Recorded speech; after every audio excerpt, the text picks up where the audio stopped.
Hello guys, and I know it's been a long time since I did my last review on Assassin's Creed Revelation, and I told I would bring AC3 review fast, but I didn't. The reason being is very simple कि मैं खुश नहीं था that how I made the review, and I wanted to change that as most of my reviews sounds planned and AI generated, although I don't use AI because this is my real voice, and due to that I decided to take a new route and see if I like this or not.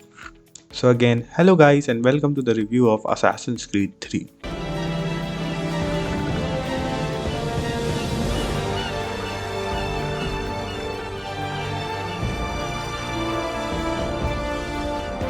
Talking about Assassin's Creed 3 is a very disputed topic in the community, as Assassin's Creed when came out wasn't well received, but over the time Assassin's Creed 3 has become those games which gets good as time goes on.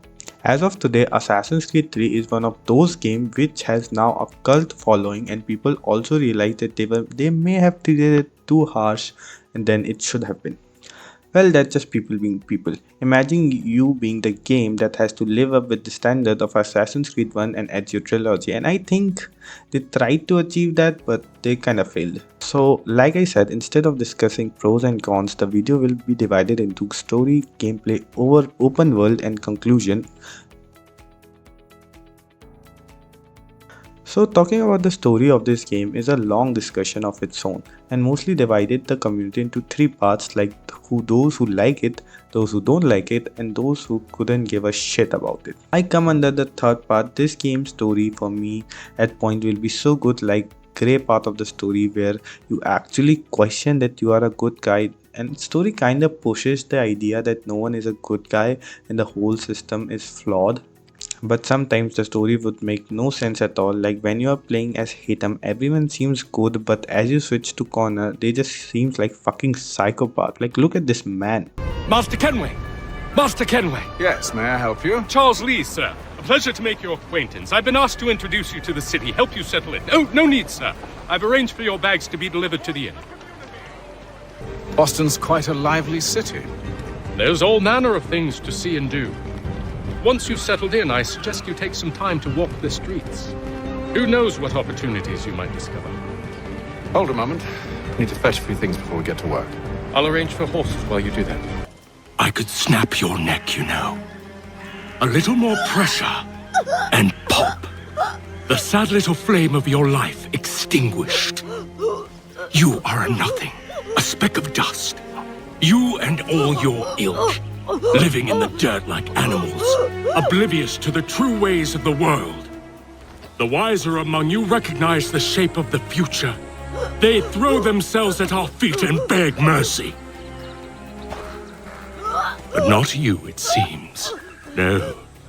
You cling desperately to your ways, too ignorant to know your folly. But I am not unkind.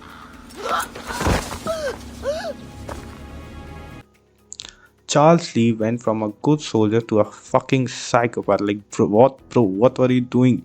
Bro was doing it just for the love of the game. Bro hated Connor when he saw him. One of the problem of this game is how long this game took to introduce Hitam and Connor in the game. Like, the first sequence where Hitam kills a guy in an auditorium was so good, and then you just do random mission and bang some chick and leave it with no child support.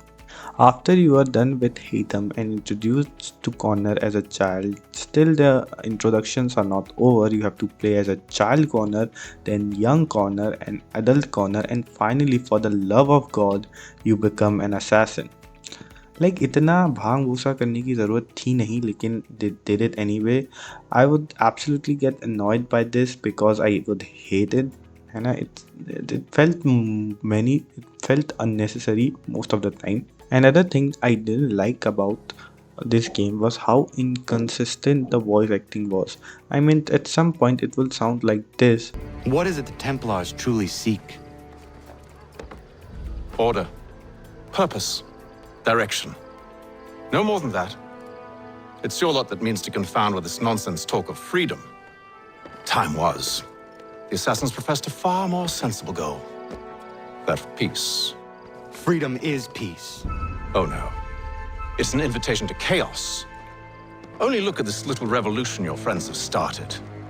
I have stood before the Continental Congress and listened to them stamp and shout, all in the name of liberty. But it is just noise. And this is why you favor Lee? He understands the needs of this would-be nation far better than the jobberknolls who profess to represent it. It seems your tongue has tasted sour grapes. The people have made their choice, and it was Washington. People chose nothing. It was done by a group of privileged cowards seeking only to enrich themselves. They convened in private and made a decision that would benefit them. Oh, they might have dressed it up with pretty words. That does not make it true. The only difference, Connor, the only difference between myself and those you aid is that I do not feign affection.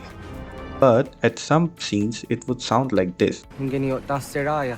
Oyaner mom gini wanun doste. Deni rodo ke tinohoda de dom ne ayogara we ori wage. Andi jata sawane ay deni sto zeraro ke. Amado ene kane thod andi jatka thunyu we ne ay deni ti nakwa sorry. Nekti Which makes it off-putting, especially when Connor speaks in its native tongue or language, which seems like out of place for me. I understand why it was necessary, but still it was off-putting. And one of the argument is I have picked up from Reddit is how Connor voice is supposed to sound stoic, but here's the deal. It doesn't sound anything, it just sounds bland. It doesn't sound stoic like Kratos or any other character who, is stoic. It just sounds bland. And this is one of the reasons where it's off-putting. It's kinda bland when you hear it. It sounds like AI or just someone mumbling. क्या बोलते हैं mumbling है ना क्या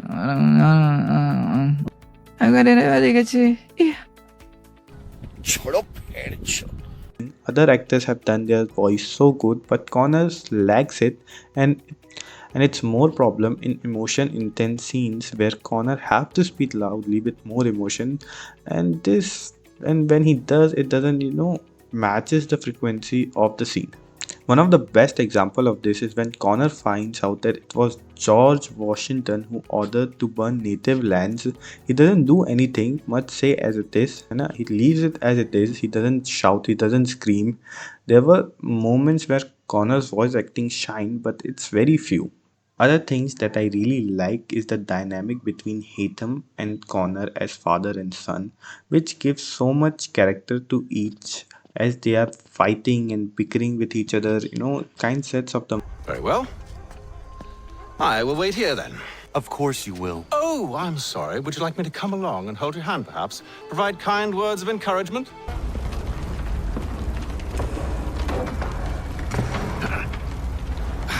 Stuck. See if you can find something to pry it open. Honor? What are you up to? Oh, no. Don't do that. There's no way of knowing what's on the other side! Bye!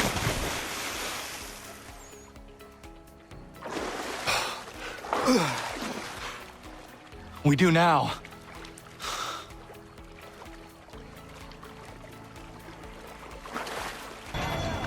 I told you this was a poor heading. Church is surely days ahead of us now. Well, the bar's not been set very high now, has it? How is it you came to captain a ship, given the way you sail? It's almost as though you want him to escape. Talking about Hatham as a character might be one of the best character in the franchise. He's intelligent, charming, and God, I love his accent. We see how analytical he is, and with all his planning and understanding its goal perfectly. Through Hatham, we really understand the goal of Templar and understand the different point of view of Assassins and Templar and how they view each other. And instead of manipulating Connor, he just says the truth as it is and of how things are. One of other dynamic I really like are Achilles and Connor, which reminds me of Sasuke and Kakashi from Naruto, as well as Anakin and Obi-Wan from Star Wars. I love how they keep fighting, but in the end they have deep respect, and care for each other. There are also historical figures like George Washington and Benjamin Franklin, and since I'm not an American, I have no opinion since I don't care about them very much. Now let's talk about Connor, and I know I was trash talking him earlier, but he's one of the best character I've loved playing in all Assassin's Creed because how he was moving in this game. Bro did not care who he had to fight, he would just do it. Little like I don't know if you have watched the cinematic trailer of this game, but this man was an one man army, and that's all the game wants you to feel. That's how he was moving. You can just take waves of enemy ahead and still come on top with him no problem, as how strong Connor is. He might be the strongest in all Assassin's Creed franchise, as even when he was a kid, he would just, pick up Templars. Fucking hell. He is on point and uses his strength more than his brain, which suits his character more. He is young and hot headed, and he is not just angry and hungry for revenge, but understands what he needs from its goal. Gameplay is where Assassin's Creed really shines in terms of everything. One of the best thing about Assassin's Creed gameplay is the combat. God, I love this combat very much. The combat is very smooth and its fluidity and is so good, like the combo and the animation and just how good and satisfying it feels is on the next level. The amount of things you can do in this game, from trapping your enemy with rope and shoot them with the bow, is just very fun in each aspect. And this is why I love Assassin's Creed 3 combat, because it blends with the Connor character of being one man army. You can easily fight dozens of enemies without any trouble and portrays Connor as a fucking tank. And the cinematic kills is just cherry on top. Due to this, you kinda wanna just fight everyone instead of assassinate them with stealth. Kinda throws the objective of Assassin's Creed games, but it's fun so much that you kinda overshadow it and forget about stealth. The weapon on this also looks so good, like how your hidden blade is also a knife in your axe with assassin logo, which looks so sexy in my opinion. The other thing that is improved in this game is the parkour, which is hugely debated over in the community, but in my case I absolutely love it.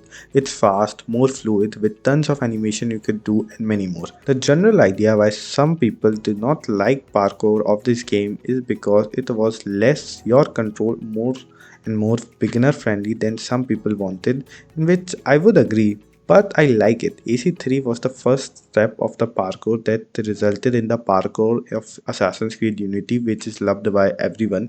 You can also climb trees, so you can also parkour in the jungle, and I like how they only limited it to Connor, because when you are playing as Hatham you cannot climb tree, as making it exclusively for Connor given he is Native American. One of the things that AC3 gave us as such a surprise, at least for me, was the naval mission where you can ride your own ship with command and combat, which is of course loved by everyone, which led to the making of Assassin's Creed Black Flag and Assassin's Creed Rogue.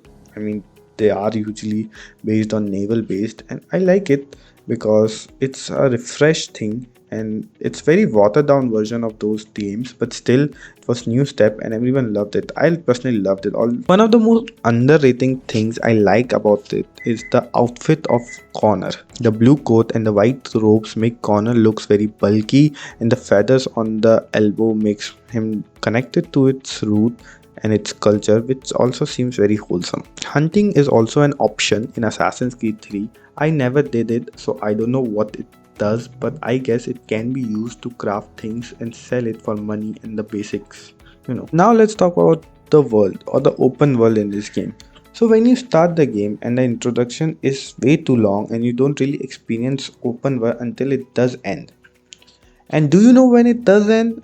Around 3 to 4 hours in the game. And I swear to God I waited so long, but after it ends and finally you're ready for it, oh, the temptation itself, it's so hard to resist. And then the actual map shows and it's kinda disappointing, to say the least. I mean, the parkour is so good and fun, but the problem is not the game, but it's the time of the game it is set up on, which is the American Revolution. And that time, house weren't that big like the Renaissance period of the Rome and others, since it was just settlements and colonies, which makes the building population not dense. You are given 3 different places like Boston, New York, front lines, which is a very fun and very detailed, but it's not dense, so it's kinda off for me and gives me a big letdown. The city's architecture are so immersed and detailed and gives us how the colonies were from New York to Boston. There's also many open spaces so you have to run, and the horses in this game are just straight up dog shit. They can't even run properly. So for the conclusion of this game is simple. This game has so many flaws, like so many you can nitpick and still they would be justified, from graphic problem to just simple problems like parkour. But here's the thing. When you play this game, you will always love it for something. The reason I love this game is when I was a kid, I saw its gameplay trailer on my 2G phone, and from that day, I loved everything about AC3. I never played that game, but I loved everything about AC3. And same goes for here. I just wanted to play AC3, and you can call me biased, but that's all the way it is. This game will impress you in a way you can never think of, and then you will like it. You will never play it again, but you will like it, and I can promise you that. Well, that was my conclusion, and I hope you like this review. This is something different from what I was trying, and I hope it made different. Also, I may start uploading gameplay videos, so leave a comment if you want that. Till then, see you guys in the next video.